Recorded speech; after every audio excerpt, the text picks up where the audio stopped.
আসসালামু আলাইকুম, সবাইকে শুভেচ্ছা জানাচ্ছি আমাদের আজকের ক্লাসে। আজকে আমরা জ্যামিতিক আলোক বিজ্ঞান অধ্যায়ের প্রিজম সম্পর্কে জানব। তো খেয়াল করো, প্রিজম কাকে বলে। নর্মালি আমরা জানি যে কোনো একটা স্বচ্ছ প্রতিসারক মাধ্যম যদি কয়েকটা তল দ্বারা আবদ্ধ থাকে এটা প্রিজম। তো প্রিজমের ক্ষেত্রে আমাদের এই বোর্ডে যে প্রিজমটা আছে এটার মধ্যে কয়টা তল দেখো তো, এটার মধ্যে কয়টা তল?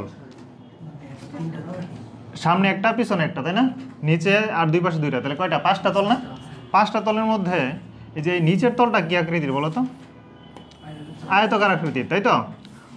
তারপর হচ্ছে এই যে এই পাশেরটা কি আকৃতির? এইটাও আয়তাকার আকৃতির। এই পাশেরটাও আয়তাকার আকৃতির, তাই না? তাহলে প্রিজমের তিন পাশের তিনটা কি আয়তাকার আকৃতি, আর সামনেরটা আর পিছনেরটা কি ত্রিভুজ আকৃতি। বোঝা গেছে? তাহলে এই প্রিজমটার মধ্যে কয়টা তল আছে? পাঁচটা তল, এর মধ্যে তিনটা আয়তাকার, দুইটা কি ত্রিভুজাকার। বোঝা গেছে? এছাড়া বিভিন্ন রকম প্রিজম হতে পারে, যেমন এই যে এইখানে দেখো অনেক রকমের প্রিজম আছে, বিভিন্ন শেপের প্রিজম হতে পারে। কিন্তু আমরা ইন্টারমিডিয়েটে যে এটা নিয়ে পড়বো আর কি, আমরা আমাদের আজকে চ্যাপ্টারে এটা নিয়ে পড়বো। এখানে দেখো এই যে একটু আগে যে প্রিজমটা দেখলাম আমরা, এটা হচ্ছে ওই প্রিজম, এটার বলে ট্রায়াঙ্গুলার প্রিজম। কি বলে এটাকে? ট্রায়াঙ্গুলার। বোঝা গেছে? তারপর দেখো ট্রায়াঙ্গুলার প্রিজমের মধ্যে কয়টা ফেস থাকে খেয়াল করো। এই যে এখানে লেখা আছে 5 ফেসেস, মানে এখানে তল আছে কয়টা? 5টা। তারপর দেখো বলছে 9 ইডজেস। এখানে এই যে এরকম যে কিনারা বা প্রান্তবিন্দু, কিনারা আর কি, প্রান্তবিন্দু না, কিনারা কয়টা আছে বলো তো? 9টা। এমসিকিউ আসতে পারে কিন্তু। এই প্রিজমের কিনারা কয়টা? 9টা। তারপর দেখো তো শীর্ষবিন্দু কয়টা আছে এটার মধ্যে? শীর্ষবিন্দু কয়টা আছে? যে 1 2 3 4 5 6টা। এই 6 ভার্টিসেস মানে হচ্ছে কি শীর্ষবিন্দু। বোঝা গেছে? তো যেহেতু আমাদের সিলেবাসে কিংবা আমাদের ইন্টারমিডিয়েটের বইয়ে শুধু এই ট্রায়াঙ্গুলার প্রিজম নিয়ে আলোচনা, তো এইখান থেকে প্রশ্ন আসতে পারে, এগুলো আসবে না, এগুলো হায়ার লেভেলে আমরা শিখবো। ঠিক আছে, বুঝছো? আচ্ছা, তাহলে এই প্রিজম নিয়ে আলোচনা করি। দেখো এই প্রিজমের সংজ্ঞা পদার্থবিদরা এক একজনে এক একভাবে এক্সপ্লেন করছে। ঠিক আছে, তুমি তোমার মতো বললেই হবে।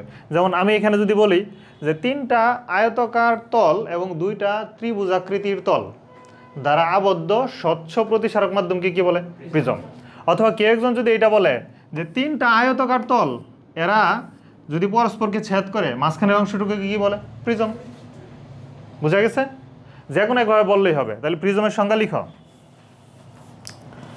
প্রিজমের সংজ্ঞা লিখো,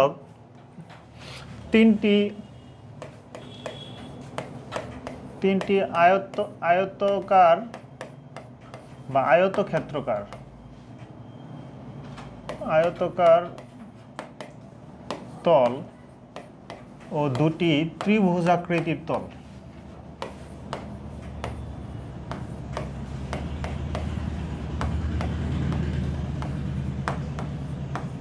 দ্বারা আবদ্ধ স্বচ্ছ প্রতিসারক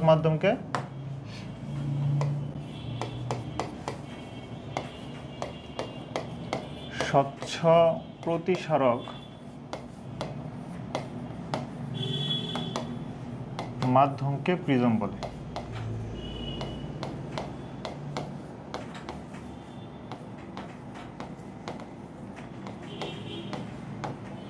তাহলে প্রিজম হওয়ার শর্ত আছে, মানে প্রিজম হওয়ার জন্য শর্ত হচ্ছে স্বচ্ছ মাধ্যম লাগবে, আর কি মাধ্যম লাগবে? প্রতিসরণ। যেন প্রতিসরণ হয়, অস্বচ্ছ মাধ্যম দিয়ে কিন্তু প্রিজম হবে না। বোঝা গেছে? প্রিজমের জন্য সবচেয়ে সুইটেবল কি? কাঁচ, তাই না? স্বচ্ছ কি কাঁচ না? বুঝছো এটুকু? আচ্ছা, এখন দেখো নর্মালি এই প্রিজমের মধ্যে আমরা যদি এই দিক দিয়ে আলোক রশ্মি পাস করি, তাহলে এইটা কি একটা প্রতিসারক তল। এই পাশের যে তলটা আছে এটার মধ্যে কি হবে? প্রতিসরণ হবে, আলোর কি হবে? আমরা জানি এক মাধ্যম থেকে আরেক মাধ্যমে যদি আলো পাস করে তাহলে প্রতিসরণ হয়, তাহলে এখানে একবার প্রতিসরণ হবে। ক্লিয়ার? তাহলে প্রতিসরণের কারণে আলো একটু বেঁকে যাবে। প্রতিসরণ হলে কি আলো সোজা যায়? এরকম সোজা যাইতে পারবে? এরকম সোজা যাবে না, কি হবে? একটু বেঁকে যাবে। এইখানে আবার প্রতিসরণ হবে, এখানে কি আলো সোজা যেতে পারবে না, আবার বেঁকে যাবে। তাহলে দেখো এই যে এই পাশে যে একটা লাইট ধরা হয়েছে, এখানে আলোক রশ্মি পাস করতেছে, প্রবেশ করতেছে, আর কি দুইবার প্রতিসরণ হয়েছে। তাহলে যদি তোমাকে প্রশ্ন করি প্রিজমে প্রতিসরণ কয়বার হয়? দুইবার। এর মধ্যে প্রথম যে তলে প্রতিসরণ হয় এটাকে বলবো আমরা প্রথম প্রতিসারক তল, আর যে পাশ দিয়ে আলো বের হয়ে যায় এটা কি? দ্বিতীয় প্রতিসারক তল। দুইটার মধ্যে কিন্তু আলোর প্রতিসরণ হয়। বোঝা গেছে? আর এইটা হচ্ছে আমাদের প্রথম আপতিত রশ্মি, আর প্রিজমের ভিতরে যেটা কি, এটা কি বলতো? দ্বিতীয় আপতিত রশ্মি। বোঝা গেছে? প্রথম আপতিত রশ্মি আর একটা কি দ্বিতীয় আপতিত রশ্মি। আচ্ছা, এই যে প্রথম প্রতিসরক তল আর দ্বিতীয় প্রতিসরক তল এরা যে যে কোণ উৎপন্ন করে এটাকে বলে প্রিজম কোণ। এই কোণটাকে কি বলবো? প্রিজম কোণ। আচ্ছা, আমি যদি আলোক রশ্মি উল্টা দিক দিয়ে দেই, দেখো তো, যদি আলোক রশ্মি এই দিকে দেই তাহলে নিশ্চয়ই আলোক রশ্মি এরকম ঘুরে এসে এই দিকে পাস করবে। তখন এইটা প্রতিসরক তল প্রথম আর এটা দ্বিতীয় প্রতিসরক তল, তখন এইটা কি হবে? প্রিজম কোণ, তাই না? বুঝছো এটুকু? তাহলে এই ফিগার তুলতে পারবা? এটা 3 ডাইমেনশনাল ফিগার। আমরা এটা না এঁকে আমরা জাস্ট একটা 2 ডাইমেনশন ফিগার রাখবো এবার, ঠিক আছে? তাহলে এইবার একটা 2 ডাইমেনশন ফিগার রাখি। এই ফিগারটা আমি বড় করে তুলবো, তোমরাও খাতায় বেশ বড় করে তুলবা, ঠিক আছে? তোমরাও খাতার মধ্যে বেশ বড় করে তুলবা এটা। এই যে দেখো, একটু মনোযোগ দাও, হ্যাঁ, বেশি বড় হয়ে গেছে। আচ্ছা, একটু বোর্ডে তাকাও। এই যে খেয়াল করো, আমি আঁকবো, তোমরা আমার সাথে আঁকবা। খেয়াল করো, আমরা এই প্রিজমের এই তলের মধ্যে আলোক রশ্মি দিচ্ছি। এই যে এইখানে আলোক রশ্মি দিলাম, ঠিক আছে? তাহলে আলোক রশ্মি যখন আমরা দেই কোনো একটা তলের মধ্যে আলোক রশ্মি দেওয়া হলে আলো কি হয়? অভিলম্বের সাথে, মানে অবিলম্বের সাথে কোণ করে আপতিত এবং মানে আপাতন আর প্রতিফলন কোণ হিসাব করতে হয়। বোঝা গেছে? তাহলে এইখানে আমরা কি আঁকবো বলো তো? একটা অভিলম্ব আঁকবো। সবাই একটু বোর্ডে তাকাও। এই যে এটা কি অভিলম্ব, এটা যদি অবিলম্ব হয়, অবিলম্ব ইংরেজি হচ্ছে নরমাল। অবিলম্ব ইংরেজি কি? নরমাল। এটাকে আমরা এন দিয়ে প্রকাশ করব। এটা কি? অবিলম্ব। বোঝা গেছে? তাহলে আলো এই দিক দিয়ে যদি আপতিত হয় তাহলে এই কোণটা কি হবে? আপাতন কোণ। আপাতন কোণ কি তলের সাথে থাকে না অবিলম্বের সাথে থাকে? অবিলম্বের সাথে। এটার নাম দিলাম আমরা I1। আপাতন কোণ ইংরেজি কি বলো তো? Incident angle. এই জন্য এটার নাম দিছি কি? I1। বোঝা গেছে? আচ্ছা, এবার বলো, এই যে আপাতন কোণ এইটার সাথে সোজা যাইতে পারবে? এইদিকে যাবে? এইদিকে যেতে পারবে? এদিকে কিন্তু যাবে না। কি হবে বলো তো? বেঁকে যাবে। প্রতিসরণের কারণে আলোক রশ্মি কি হয়? বেঁকে যায়। তাহলে এই পাশের যে মাধ্যমটা এটা কি হালকা না ঘন মাধ্যম? এটা হালকা মাধ্যম, কারণ বায়ু মাধ্যম। ধরে নিলাম এই পাশে বায়ু মাধ্যম বা শূন্য মাধ্যম, আর এটা কি ঘন মাধ্যম, কারণ এটা একটা কাচ মাধ্যম বা যে কোনো প্রতিসরক মাধ্যম। এই পাশে আবার কি বলো তো? হালকা মাধ্যম। আচ্ছা, এবার বলো, তাহলে আলোক রশ্মি কই যাচ্ছে? হালকা থেকে ঘন মাধ্যমে যাচ্ছে। হালকা থেকে যখন ঘন মাধ্যমে যায় তখন কি অবিলম্বের দূরে সরে যায় নাকি অবিলম্বের কাছে আসে? কাছে আসে। তাহলে এই যে এরকম সোজা না গিয়ে অবিলম্বের কাছে আসবে। এই যে অবিলম্বের কাছে আসবে, মানে এই দিকে চলা শুরু করবে। বুঝছো? তাহলে আলোক রশ্মি পাস করছি আমরা এই দিকে, আপতিত করছি এই দিকে, প্রতিসরিত হয়েছে কই? এই দিকে। বোঝা গেছে? তাহলে এই যে যে কোণটা, এই কোণটার নাম কি? প্রতিসরণ কোণ। এটার নাম দিব কি আমরা? R1। প্রতিসরণের কোণের নাম কি দিছি? R1। বোঝা গেছে? এখন বলো, আলোক রশ্মি কি এই দিকে যাইতে পারবে? আলোক রশ্মি কি এই যে এই দিকে যাইতে পারবে? না। কি হবে বলো তো? এইখানে আবার অবিলম্ব আঁকতে হবে। এই অবিলম্বটা খেয়াল করো, আগের অবিলম্ব ছিল এই দিকে, এইবারের অবিলম্ব কি এই দিকে হবে? না। অবিলম্ব কি হবে? তলের সাথে লম্ব বরাবর। অবিলম্ব কই হয় বলো তো? তলের সাথে লম্ব বরাবর। এই যে এরকম থাকবে না? তলের সাথে অলওয়েজ কত ডিগ্রি? 90 ডিগ্রি থাকবে। বোঝা গেছে? এবার দেখো, অবিলম্ব যদি তলের সাথে 90 ডিগ্রি হয় তাহলে এরকম সোজা না যে কি হবে? অবিলম্ব থেকে দূরে সরে যাবে। এইখানে পাওয়া যাবে আলোক রশ্মি। এইটুকু ক্লিয়ার সবাই? ক্লিয়ার এটুকু? এটুকু ক্লিয়ার? এবার দেখো, এই কোণটা এটা কি? দ্বিতীয় আপাতন কোণ। এটা কি? আর এইটা কি বলতো? দ্বিতীয় প্রতিসরণ কোণ। বোঝা গেছে? এটা দ্বিতীয় আপাতন কোণ, এটা দ্বিতীয় প্রতিসরণ কোণ। এটার নাম দিলাম R2, এটার নাম দিলাম I2। এখন বলতে পারো আপাতন কোণ কি আমরা I দিয়ে প্রকাশ করি, আর প্রতিসরণ কোণ কি R দিয়ে প্রকাশ করি। এখানে উল্টাটা লিখছি, কারণ ভিতরের দুইটাকে R1 R2 লিখলাম আর বাইরের দুইটাকে কি লিখছি? I1 I2। বোঝা গেছে? বাইরের দুইটা বড় কোণ না? বাইরের দুইটা কোণই কি? বড়। বড় দুইটাকে আমরা I1 I2 দিয়ে প্রকাশ করছি। উচিত ছিল কিন্তু এটা R2 আর এটা I2 দেওয়া, কিন্তু বাজারে যতগুলো রাইটারের বই আছে সব রাইটারের বই এইভাবেই লিখছি। আমি উল্টাপাল্টা লিখে দিলে তোমার ফর্মুলা দেখো চেঞ্জ হয়ে যাচ্ছে। বোঝা গেছে? আমরা এইভাবে শিখি। তুমি এইভাবে মনে রাখতে পারো, যদি আমরা এটাকে প্রথম তল ধরতাম, এটা I হয়তো, এটা R। এটা প্রথম তল ধরলে এটাও কি হয়? I, ভিতরেটা R, ভিতরের দুইটাকে R মনে রাখবা। বোঝা গেছে? এই ফিগার তুলো। আচ্ছা, আমি একটু শেষ করে দিই, দাঁড়াও, আমি একটু শেষ করি, খেয়াল করো। আচ্ছা, তাহলে আমরা এইদিকে আলোক রশ্মি দিছি, এইদিকে আলোক রশ্মি দিছি, আর ওই পাশে আলোক রশ্মি পাচ্ছি। তাহলে একটু দেখো তো, মনে করো তুমি এখানে একটা টর্চ লাইট ধরছো, খেয়াল করো, এটা একটা টর্চ লাইট, তুমি এইদিকে টর্চ লাইটের লাইট ধরছো, তাহলে এইদিকে টর্চ লাইট ধরলে তুমি এইখানে গিয়ে চোখ দিয়ে তাকায় এদিকে দেখতেছো যে আলোক রশ্মি পাওয়া যায় কিনা, বুঝা গেছে? এইখানে লাইট ধরে ওই পাশে গিয়ে তাকায় আলোক রশ্মি পাওয়া যাচ্ছে কিনা, কিন্তু আলোক রশ্মি কি পাওয়া যাবে না, পাওয়া যাবে না। তখন তুমি খুঁজতে খুঁজতে আলোক রশ্মি এসে পাইছো এই জায়গায়, বোঝো নাই? এইখানে আলোক রশ্মি পাওয়ার কথা, পাও নাই, খুঁজে খুঁজে এসে আলোক রশ্মি পাইছো কোথায়, এই জায়গায়। তখন তোমার কাছে মনে হবে না যে এই যে আলোক রশ্মি মনে হয় ওই পাশ থেকে আসতেছে, এরকম মনে হবে না? তোমার কাছে মনে হবে আলোক রশ্মি মনে হয় এই যে এরকম পিছনে কোনো একটা জায়গা থেকে আসতেছে, বুঝা গেছে? তোমার কাছে মনে হবে এই টর্চ লাইটটা মনে হয় যে এই জায়গায় আছে, বুঝছ? তোমার কাছে মনে হবে এই যে এই টর্চ লাইটটা মনে হয় এই জায়গায় আছে, এরকম মনে হবে। তার মানে আলোক রশ্মি পাওয়ার কথা এই জায়গায়, কিন্তু এই জায়গায় না পেয়ে আমরা চোখকে সরাই এই জায়গায় নিয়ে গেছি, চোখকে কী করছি, বিচ্যুতি করছি। আমার চোখকে যে জায়গায় আলোক রশ্মি পাওয়ার কথা ওইখান থেকে আমরা কি করছি, এই পর্যন্ত বিচ্যুতি করছি। এই জন্য এই কোণটাকে বলে বিচ্যুতি কোণ। কি বলে এটাকে? এটাকে ডেল্টা দিয়ে প্রকাশ করে, বুঝছ? এই যে আমরা এরপরে শিখবো বিচ্যুতি কোণ, ডেল্টা। বিচ্যুতি কোণ ইংরেজি হচ্ছে angle of deviation. Angle of deviation, devil মানে কি? শয়তান। শয়তানের কাজ হচ্ছে ডেভিয়েশন করা, ডেভিলের কাজ হচ্ছে ডেভিয়েশন করা, মানুষকে সরল পথ থেকে বিচ্যুতি করা, বুঝা গেছে? অ্যাঞ্জেল না, এটা অ্যাঙ্গেল।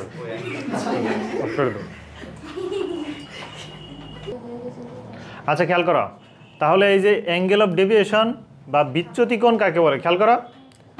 তাহলে আমরা এরকম বলতে পারি না যে বিচ্যুতি কোণ কি জিনিস, যে আপতিত রশ্মি, প্রথম প্রতিসারক তলের যে আপতিত রশ্মি, এটাকে যদি আমরা সামনের দিকে বর্ধিত করি, এটা তো এই দিকে যায়, তাই না? এটাকে যদি আমরা সামনের দিকে বর্ধিত করি, আর দ্বিতীয় আপতিত রশ্মি, এই যে খেয়াল করো, আমরা আলোক রশ্মি আপতিত করি এইদিকে, প্রতিসরিত হয়ে যায় এইদিকে, কিন্তু এই বিন্দু থেকে প্রথম আপতিত রশ্মিকে যদি সামনের দিকে বর্ধিত করি, আর এই যে এটা কি প্রতিসরিত রশ্মি না, এটাকে যদি পিছনের দিকে বর্ধিত করি, তাহলে এরা যে কোণ তৈরি করে ওইটার নাম কি? বিচ্যুতি কোণ। এখন কোণ তো এই পাশেও তৈরি করে, ওইটা কি বিচ্যুতি কোণ না?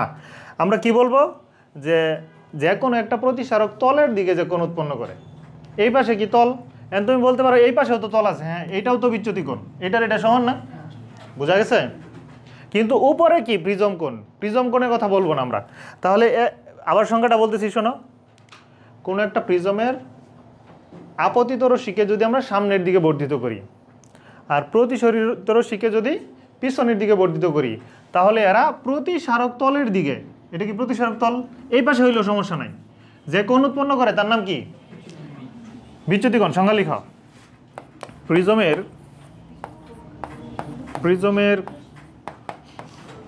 আপতিত রশ্মিকে, আচ্ছা আপতিত কিন্তু দুইবার হয়, আমরা প্রথম তলের আপতিত রশ্মিকে, প্রিজমের প্রথম তলের আপতিত রশ্মিকে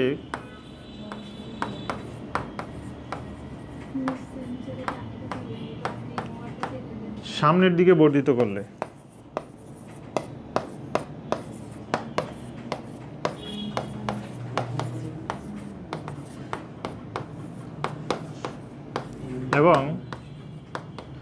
এবং দ্বিতীয় আপতিত রশ্মি, দ্বিতীয় তলের প্রতিসরিত রশ্মিকে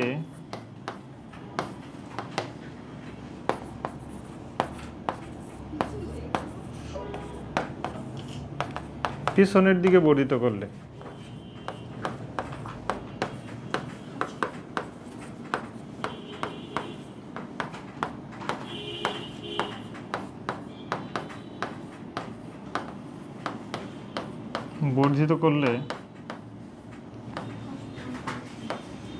প্রতিসারক তলের দিকে যে কোণ উৎপন্ন করে, প্রতিসারক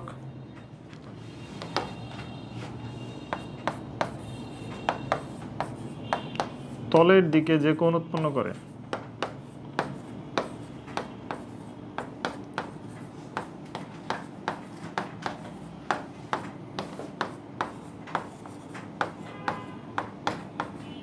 তাকে বিচ্যুতি কোণ বলে, তাকে বিচ্যুতি কোণ বলে। বিচ্যুতি কোণকে কি দিয়ে প্রকাশ করি? ডেল্টা। বুঝছো এটুকু? আচ্ছা এবার তোমাকে যদি বলি প্রিজম কোণ কাকে বলে বলো তো? প্রিজম কোণ, প্রিজমের কোণকে প্রিজম কোণ বলে। প্রিজমের এই যে প্রথম প্রতিসারক তল আর দ্বিতীয় প্রতিসারক তল এরা যে কোণ উৎপন্ন করে এটার নাম কি? প্রিজম কোণ। আচ্ছা দেখো তো আমরা এই প্রিজমের নাম দেই, এটা নাম দেই এবিসি প্রিজম। এটা এ, এটা বি বিন্দু, এটা সি বিন্দু, এবিসি প্রিজম। এর মধ্যে কোণের নাম হচ্ছে, কোণের নাম কি? অ্যাঙ্গেল এ। তাহলে প্রিজম কোণের সংজ্ঞা লিখো। প্রিজমের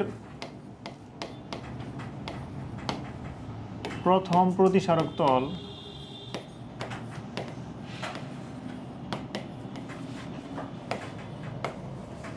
এবং দ্বিতীয় প্রতিসারক তলের ছেদবিন্দু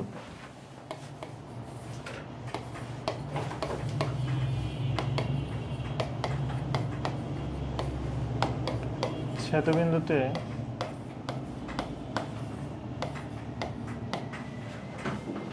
সৃষ্ট কোণকে প্রিজম কোণ বলে।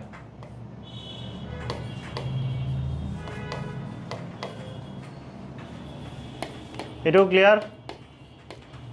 প্রিজম কোণ মনে রাখতে হবে, সমবাহু ত্রিভুজের যে প্রিজম কোণ, সমবাহু প্রিজমের প্রিজম কোণ কত? 60 ডিগ্রি। আচ্ছা এই দেখো, এইটা ছিল কি? এন না? এটা কি ছিল? এন, অবিলম্ব বা নর্মাল এন। এইটাও তো অবিলম্ব বা নর্মাল, এটার নাম দিলাম আমরা এন প্রাইম। বুঝা গেছে? একটা এন আর একটা কি? N prime. আচ্ছা আরেকটা বিষয় দেখো, এগুলোর নাম দেই আমরা। দেখো এগুলোর নাম দেই, এইটার নাম দিলাম আর, এইটার নাম দিলাম কিউ। এই দুইটা যে বিন্দুতে ছেদ করছে এটার নাম দিলাম ও। এই পাশে এরা দুইটা যে বিন্দুতে ছেদ করছে এটার নাম দিলাম ও প্রাইম। দেওয়া যায় না? এই সবগুলো নাম দাও, আর, ও, কিউ, ও প্রাইম।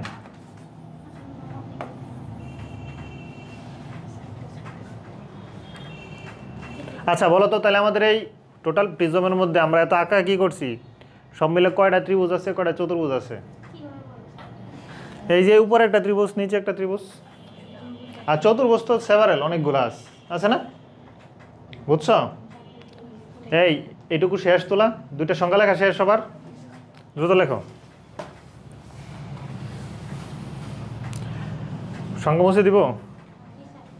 আচ্ছা এবার দেখো, আমরা এই প্রিজম থেকে খেয়াল করো, আমি দুইটা জিনিসের সংখ্যা লিখছি। একটা হচ্ছে প্রিজম কোণ। প্রিজম কোণ কি আশা? প্রিজম কোণ কি? অ্যাঙ্গেল এ। প্রিজম কোণ কি? অ্যাঙ্গেল এ। আর বিচ্যুতি কোণ কি? ডেল্টা। এই দুইটা জিনিস এখন আমরা খুঁজে বের করব। ক্লিয়ার? প্রিজম কোণ আর বিচ্যুতি কোণ, এই দুইটা জিনিস এখন আমরা খুঁজে বের করব। আচ্ছা দেখো, এই দুইটা জিনিস এখন আমরা খুঁজে বের করব। এর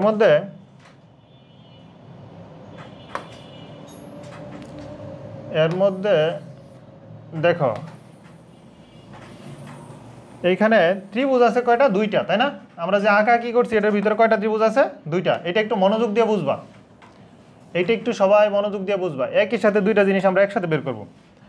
তোমরা একটু বলো, এই যে ত্রিভুজ, এই যে ত্রিভুজ ও আর কিউ, বোর্ডে তাকাও, ত্রিভুজ ও আর কিউ, এটার মধ্যে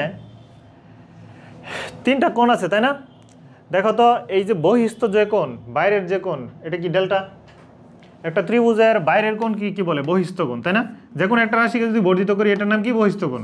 অথবা এটাকে বর্ধিত করলে এটার নাম কি? বহিস্থ কোণ। আমরা জানি বহিস্থ কোণের মান বিপরীত অন্তস্থ কোণের যোগফলের সমান। অথবা এটাকে যদি বহিস্থ বলি তাহলে এইটা কি? বাকি এই দুইটার যোগফলের সমান। জানি না এটা আমরা? আচ্ছা, তো বহিস্থ কোণ কি? ডেল্টা। এই ডেল্টাটা মূলত কি? বিচ্যুতি কোণ। এটা কি? বলো তো, বিচ্যুতি কয়বার হয়? দুইবার। এই যে আলো সোজা যাচ্ছিল কিন্তু তার এইদিকে পাঠিয়ে দেওয়া হয়েছে, তাহলে এটা কি? বিচ্যুতি কোণ। এটা হচ্ছে ডেল্টা 1, এটার নাম দিব কি? ডেল্টা। আবার আলো সোজা যাচ্ছিল, তারে পাঠিয়ে দেওয়া হয়েছে, তাহলে এটা কি? ডেল্টা 2। এইটা ডেল্টা 2 হইলে এইটাও কি? ডেল্টা 2। বুঝছ? Delta 1 delta 2 clear? এখন বলো, আমি এরকম বলতে পারি না? তোমরা এক কাজ করো, আমি পুরোটা বুঝাই, পরে লিখো। আমি পুরোটা বুঝাই, তোমরা পরে লিখো। দেখো, ত্রিভুজ ও আর কিউ হতে পাই, এই বলো জিম বলো, ত্রিভুজ ও আর কিউ হতে কি পাই আমরা? এই যে বহিস্থ কোণের মান বিপরীত অন্তস্থ কোণের সমষ্টির সমান। তাহলে ডেল্টা সমান ডেল্টা 1 প্লাস ডেল্টা 2, এটা ধরলাম 1 নং সমীকরণ। আচ্ছা সমীকরণ পরে ধরি, তারপর বলো এই যে ডেল্টা 1, সবাই বোর্ডে তাকাও, সবাই বোর্ডে তাকাও, এই যে ডেল্টা 1 এর মান দেখো তো, ডেল্টা 1 এর মান এই যে এই কোণ, এই যে এই কোণ আর এই কোণ কি সমান? এই কোণ আর এই কোণ কি সমান? তাহলে এই কোণ আর এই কোণ যদি সমান হয়, এই কোণ থেকে আর 1 কোণ বিয়োগ করলে কি পাওয়া যাবে? ডেল্টা। বোঝা গেছে? এই কোণ কি I1, তাহলে এই পুরাটাও কি I1, পুরাটা I1 হলে এইখান থেকে যদি আর 1 বিয়োগ করি তাহলে কি পাবো? ডেল্টা 1। তাহলে এরকম লেখা যায় না? এরকম লিখতে পারি না আমরা যে এই যে এইখানে I1 মাইনাস R1, বুঝছো?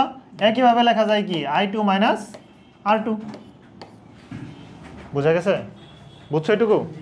আচ্ছা তাহলে যোগ করে দিলাম, দেখো এই যে ডেল্টা সমান I1 plus I2, minus common নিলে আবার R1 প্লাস R2, এইটা ধরলাম 1 নং সমীকরণ।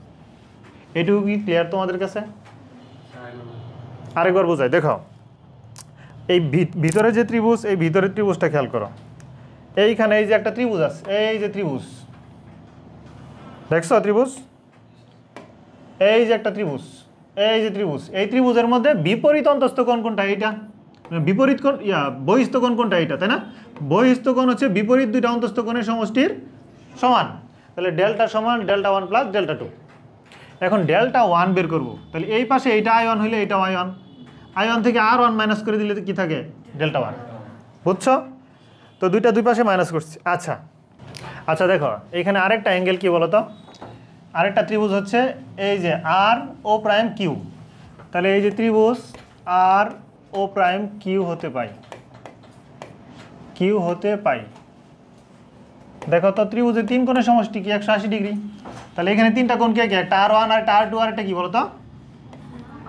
আর প্রাইম। তাহলে এই যে R1 প্লাস R2 প্লাস এই যে আর ও প্রাইম কিউ সমান কি বলো তো? 180 ডিগ্রি। তাহলে এই যে আর ও প্রাইম কিউ সমান কত হবে? 180 মাইনাস R1 প্লাস R2, এরকম না? বোঝা গেছে? আচ্ছা এইটা ধরলাম 2 নং সমীকরণ, এইটা ধরছি আমরা 2 নং সমীকরণ। এবার দেখো, এবার খেয়াল করো, এই যে চতুর্ভুজ, চতুর্ভুজ একটু মনোযোগ দাও, চতুর্ভুজ এ আর, চতুর্ভুজ এ আর ও প্রাইম কিউ হতে পাই। বলো একটা চতুর্ভুজের 4 কোণের সমষ্টি কি? 360 ডিগ্রি। 4টা কোণ কে কে বলো তো? এই যে এই চতুর্ভুজের 4 কোণের সমষ্টি 360 ডিগ্রি। এর মধ্যে এই কোণটা কত বলো তো? 90 ডিগ্রি। এটাও কত? এই যে চতুর্ভুজ এর মধ্যে এটা 90, এটা 90, দুইটা 90 পেয়ে গেছি। উপরেরটার নাম কি? প্রিজম কোণ, আর নিচেরটার নাম কি? ও প্রাইম কোণ, তাই না? নিচেরটা কি? ও প্রাইম কোণ। তাহলে এরকম বলাই যায় যে এ কোণ প্লাস 90 ডিগ্রি, এই যে এই পাশেরটা 90, ওই পাশেরটা 90, প্লাস আর ও প্রাইম কিউ প্লাস 90 ডিগ্রি সমান কত বলো তো? 360 ডিগ্রি। তাহলে এ কোণ প্লাস আর ও প্রাইম কিউ কোণ সমান কি? 90 চলে যাবে, তাহলে কত থাকে? 180 ডিগ্রি। এখন দেখো এই যে এটার মান বসাই দিই, এই যে এইটার মান এখানে বসাও, তাহলে এ কোণ প্লাস এখানে কত থাকবে বলো তো? 180 degree minus R1 plus R2, তাই না? ব্র্যাকেট হবে এখানে, এখানে একটা ব্র্যাকেট হবে, এই যে 180 degree minus R1 plus R2, বোঝা গেছে? সমান কত? 180। তাহলে দেখো তো দুই পাশ থেকে 180 কেটে দাও যায় না? এই পাশ থেকে 180 কেটে দিলাম, তাহলে এ কোণ সমান কত পাই বলো? R1 plus R2, R1 plus R2। এইটা হচ্ছে কি বলো? প্রিজম কোণ, তাই না? এটা কার ফর্মুলা? প্রিজম কোণ। তাহলে এটা মার্ক করে তুলো, প্রিজম কোণ। আমরা এতক্ষণে পাইছি প্রিজম কোণ। আরেকটা কোণের নাম কি ছিল জানো? বিচ্যুতি কোণ। তারা ওইটাও একসাথে বের করে দিই। তাহলে আমরা এতক্ষণে পাইছি প্রিজম কোণ। এবার দেখো বিচ্যুতি কোণ। বিচ্যুতি কোণ কোত্থেকে বের করো বলো তো? কয় নং সমীকরণে আছে বিচ্যুতি কোণ? 1 নং এ আছে, তাই না? তাহলে লেখো অতএব বিচ্যুতি কোণ, এই যে দেখো 1 নং হতে পাই, বোর্ডে তাকাও, এই যে 1 নং হতে পাই। 1 নং এর মধ্যে বিচ্যুতি কোণ আছে না? তাহলে এই যে ডেল্টা, ডেল্টা সমান কি লেখা যায় বলো? I1 প্লাস I2 মাইনাস এইটুকু সমান কি এ, তাই না? এটুকু সমান হচ্ছে এ কোণ অ্যাঙ্গেলে, অর্থাৎ প্রিজম কোণ। তাহলে এইটা পাচ্ছি আমরা কি বলো? বিচ্যুতি কোণের ফর্মুলা। এই যে এই দুইটা ফর্মুলা থেকে কিন্তু ম্যাথ আসবে, এই দুইটা ফর্মুলায় মুখস্থ রাখতে হবে আমাদের, ঠিক আছে? তোলো এটুকু, এই সবার শেষ হয়েছে এটুকু তোলা। আচ্ছা দেখো, এরপরে আমরা আরেকটা টপিক পড়বো, খেয়াল করো। এই যে প্রিজমের যে বিচ্যুতি কোণ, এই যে প্রিজমের বিচ্যুতি কোণ, এটা ডিপেন্ড করে কার উপর বলো তো? আপাতন কোণের উপর। প্রিজমের যে প্রিজম কোণ, একটা প্রিজমের প্রিজম কোণ যেটা, এটা তো কোম্পানি থেকে বানিয়ে দিচ্ছে, ম্যানুফ্যাকচার করার সময় প্রিজম কোণ যেটা, এটা ফিক্সড, ওটা কি চেঞ্জ করা পসিবল না? কিন্তু আমরা আপাতন কোণ কত দিব, এটা কিন্তু চেঞ্জ করা পসিবল। আপাতন কোণের মান যদি কম বেশি করি, ভিতরের প্রতিসরণগুলো কি কম বেশি হবে, তাহলে লাস্টে গিয়ে বিচ্যুতি কোণও কি হবে? কম বেশি হবে। তার মানে ফর্মুলাও কিন্তু তাই সাপোর্ট করে যে এই যে প্রিজম কোণে বিচ্যুতি কোণের মান কার উপর ডিপেন্ড করে? আপাতন কোণের উপর, I1 এর উপর। আবার I2 কার উপর ডিপেন্ড করে? I1 এর উপর। বোঝা গেছে? তার মানে কোনো একটা প্রিজমের বিচ্যুতি কোণ ফিক্সড না, পার্মানেন্ট না, এক এক সময় এক এক রকম হয়। বোঝা গেছে? এর মধ্যে সর্বনিম্ন যে মান, এটাকে বলে ন্যূনতম বিচ্যুতি কোণ। কি বলে? একটা প্রিজমের আমরা বিভিন্ন কোণে আপতন করব, তারপর সবচেয়ে মিনিমাম যে মানটা পাবো, এটা কি? ন্যূনতম বিচ্যুতি কোণ। এটা কিন্তু তোমাদের প্র্যাকটিক্যালে তোমাদের প্র্যাকটিক্যাল পরীক্ষায় তোমার টিচার তোমাকে একটা প্রিজম ধরায় দিবে। ধরো একটা প্রিজম ধরায় দিল, এরকম একটা প্রিজম এখানে রাখবা, রাখার পরে আমি এখানে টর্চ লাইট ধরছি না, তোমাকে একটা পিন দিয়ে দিবে, একটা কালারফুল একটা পিন দিল। বুঝা গেছে? একটা আল পিন দিয়ে দিল, এখানে পিনটা কাগজের মধ্যে রাখবা, তারপরে এইখানে চোখ দিয়ে তাকায় দেখবা, পাওয়া যাবে না।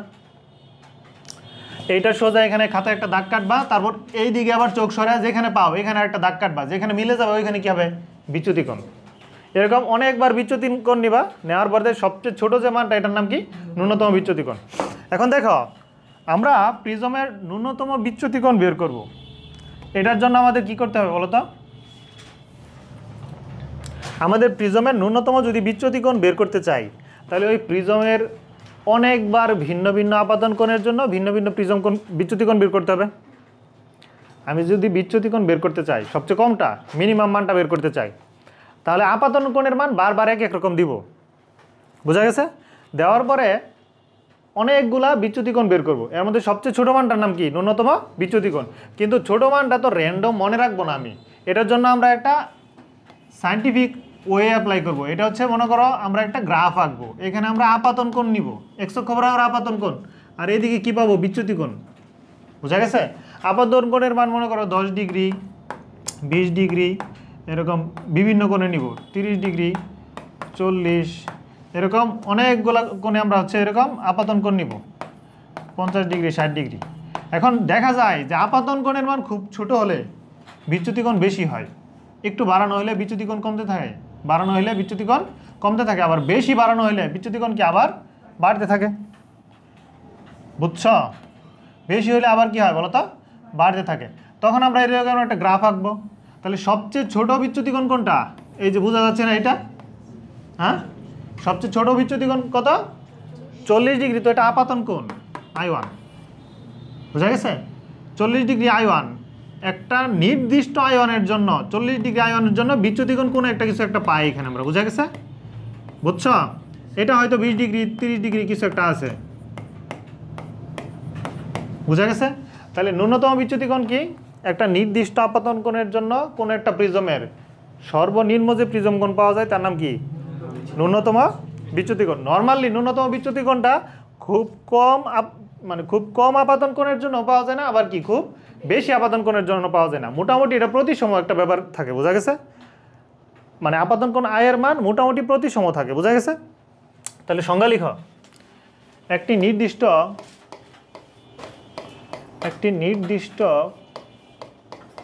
আপাতন কোণের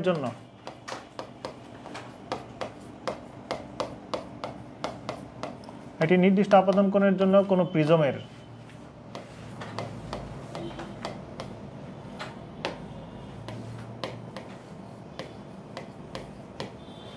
সর্বনিম্ন যে বিচ্যুতি কোণ পাওয়া যায়,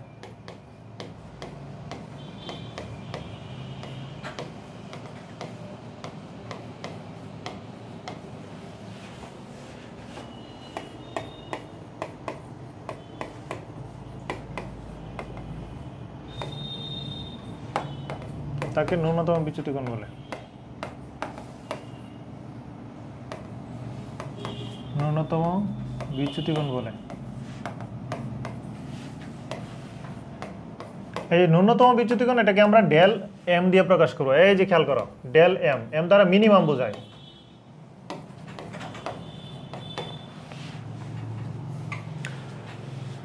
ডেল এম, তার মানে এই যে এই অ্যাঙ্গেলটা কি আমাদের ডেল এম। এই যে দেখো এটা কি বিচ্যুতি কোণের অক্ষ, এর মধ্যে সর্বনিম্ন যে মানটা এটা কি ডেল এম। বুঝা গেছে? উদ্দীপক আসতে পারে এখান থেকে, বুঝছো? আচ্ছা, এখন ডেল এম নর্মালি কোন সময় পাওয়া যায়? যখন প্রিজমের আপাতন কোণ মোটামুটি প্রতিসম অবস্থায় থাকে। বুঝা গেছে? স্বাভাবিক অবস্থায় নর্মালি যখন প্রিজম কি থাকে প্রতিসম অবস্থায়, তাহলে প্রতিসম অবস্থায় কি I1 আর I2 সমান হবে? তাই প্রিজমটা কখন প্রতিসম হবে? দেখতে একদম প্রতিসম কখন মনে হবে? যখন I1 আর I2 সমান সমান। R1 আর I2 কি বলতো? সমান সমান। তাহলে এখানে লিখো প্রিজম প্রতিসম অবস্থায় থাকলে, প্রিজম প্রতিসম অবস্থায়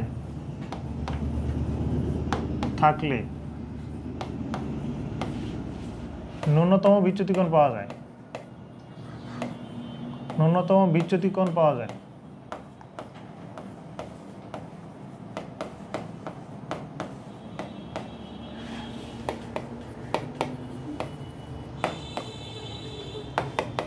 অর্থাৎ এই যে দেখো ন্যূনতম বিচ্যুতি কোণ কখন পাওয়া যায়? যখন I1 সমান কি I2 এবং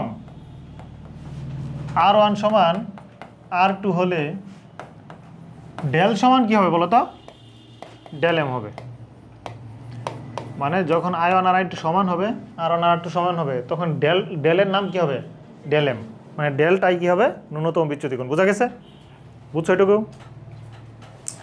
আচ্ছা, এবার তোমরা 1 নং সমীকরণের দিকে তাকাও। 1 নং সমীকরণের দিকে তাকাও। আর 2-3 মিনিট লাগবে আমার। 1 নং না, দাঁড়াও, আমার তো কয় নং সমীকরণ ছিল? 2টা ফর্মুলা ছিল, যেটা এই যে লাস্ট যে ফর্মুলা ছিল না, এটা নাম 4 নং দাও, এটা 5 নং দাও। লাস্টে যে ফর্মুলা 4 আর 5 নং দাও। হ্যাঁ, 4 নং 5 নং 3 আর 4। আচ্ছা, আমরা 1 2 4 5 দিছি, সমস্যা? এই যে 1 2 4 5, 3 আমাদের পছন্দ না। হ্যাঁ, এই লেখো 4 নং হতে পাই, 4 নং হতে পাই। 4 নং থেকে কি পাই? এই যে অ্যাঙ্গেল এ সমান কি বলতো? R1 প্লাস R2 জায়গায় কি লিখবো? R1। তাহলে দেখো তো অ্যাঙ্গেল এ সমান কি 2R1। বুঝা গেছে? তাহলে বলো R1 সমান কত? A/2। তাহলে আমরা কি শিখলাম? যে ন্যূনতম বিচ্যুতি কোণে থাকলে প্রতিসরণ কোণ, প্রথম প্রতিসরণ কোণ এটা হচ্ছে কিসের সমান? প্রিজম কোণের অর্ধেক। প্রিজম কোণের অর্ধেক। তারপর লেখো 2 নং থেকে পাই, 2 নং হতে পাই, সরি 5 নং থেকে পাই, 4-এর পরে 5 নং হতে পাই। বলো 5 নং থেকে কি পাই? ডেল্টা সমান কি ছিল? I1 plus I2। I2 জায়গায় কি লিখবো? আবার I1 মাইনাস R1 প্লাস কি ছিল? এ ছিল এখানে, কি ছিল দেখো তো? মাইনাস এ ছিল, তাই না? মাইনাস এ ছিল। আচ্ছা, তাহলে মাইনাস এ। তাহলে বলো এইখানে 2I1 মাইনাস কি থাকে? এ, তাই না? তাহলে ডেল্টা মাইনাস ডেল্টা প্লাস এ সমান কি বলো? এই ডেল্টা না তো, ডেল্টাটা কি জায়গায় কি লিখবো? ডেল্টা এম, তাই না? তাহলে ডেল্টা এম প্লাস এই পাশে নিয়ে আসলে কি প্লাস হয়ে যাবে না? সমান কি হবে? 2I1। বুঝছো? তাহলে ফাইনালি I1 সমান কি বলো? Delta M plus A/2। এটা হচ্ছে I1 এর ফর্মুলা। এইটুকু ক্লিয়ার তোমাদের কাছে? হ্যাঁ, আচ্ছা, লাস্ট ওয়ান, আরেকটা ফর্মুলা পড়ালেই শেষ। আরেকটা ফর্মুলা পড়ালে আজকে ছুটি। এইটুকুর মধ্যে কারো কোনো সমস্যা থাকলে বলো। সমস্যা নাই, কত সুন্দর। সমস্যা না থাকলেই ভালো। এবার দেখো আমরা জানি, এই যে দেখো আমরা জানি প্রতিসরাঙ্ক। বলো তো প্রতিসরাঙ্কের সূত্র কি? মিউ সমান কি আপাতন কোণের সাইন আর প্রতিসরণ কোণের সাইনের অনুপাতকে কি বলে প্রতিসরাঙ্ক। তাহলে এই যে আমরা জানি মিউ সমান সাইন আই বাই কি সাইন আর। তাহলে এই যে প্রিজমের ক্ষেত্রে এই মানগুলো বসে দেওয়া যায়, বুঝতেছ? তাহলে এইখানে আমরা কি বসাবো বলো তো, সাইন আই, আই এর মান কত শিখছি আমরা, del M plus A by 2 by sine R, R এর মান কত করছি আমরা এ বাই 2।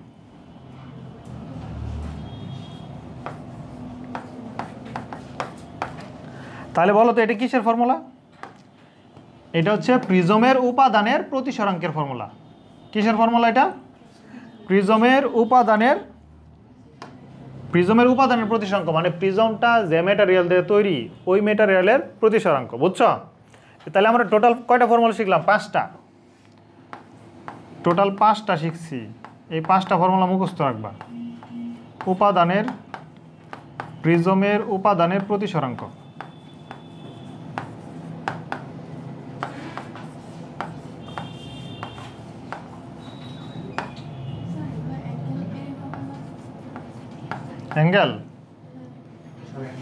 অ্যাঙ্গেল দাও, সমস্যা নেই, অ্যাঙ্গেল না দিলে জাহামরি ক্ষতি হয়ে যাবে এরকম না, নিজে বুঝলে হয়েছে, দেও অ্যাঙ্গেল।